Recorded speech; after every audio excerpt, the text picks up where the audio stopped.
Okay. Okay. ఈ treatment విధానం ఎట్లా ఉంటది సార్? అంటే ఒకవేళ వాళ్ళకి మీరు చూసారు, వాళ్ళకి డయాగ్నోస్ చేసేసారు. అందరికీ ఇన్ని సిట్టింగ్స్ అని ఉంటదా? లేదంటే అంటే అందరికీ ఒకటే పెయిన్ కిల్లర్ అన్నట్టుగా అంటా ఉంటారు గదా! అట్లా ఇది అందరికీ గూడా ఒకటే ఇన్ని సిట్టింగ్స్ అనేది ఉంటదా? యాహ్! సో, డిఫరెంట్ సో ఉంటదా? అందుకనే అంటే స్కానింగ్ ఎందుకు చేస్తామంటే ఇందుకే. హుహుహు. First of all A part damage అయింది. ఓకే. సెకండ్ ఎంత డ్యామేజ్ అయింది. హుహు. మెజర్‌మెంట్స్ ఉంటాయి. ఓకే. స్కానింగ్‌లోనే మెజర్‌మెంట్స్ ఉంటాయి. హుహు. సో, ఇప్పుడు 0.1 ఎంఎం డ్యామేజ్ అయిందా? 2 ఎంఎం డ్యామేజ్ అయిందా? 2 ఎంఎం ఉండాల్సింది ఎంత అరిగింది?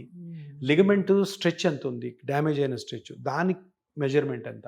ఆ మెజర్‌మెంట్స్ బట్టి ఎన్ని సిట్టింగ్స్ అని ఉంటాయి. ఓకే. సింగిల్ సిట్టింగ్‌లో అయిపోవచ్చు, 3 సిట్టింగ్స్ పట్టొచ్చు, 4 సిట్టింగ్స్ పట్టొచ్చు. హుహుహు. సో, ఆ స్కానింగ్ అన్నది అంత ఇంపార్టెంట్. ఆ స్కానింగ్ గూడా మేమే చేస్తాం. హుహుహు. ఎందుకు చేస్తాం మేము? మాకు ట్రీట్మెంట్ మేము కదా చేసేది. యెస్. సో, రేడియాలజిస్ట్ ఉంటారు పక్కన.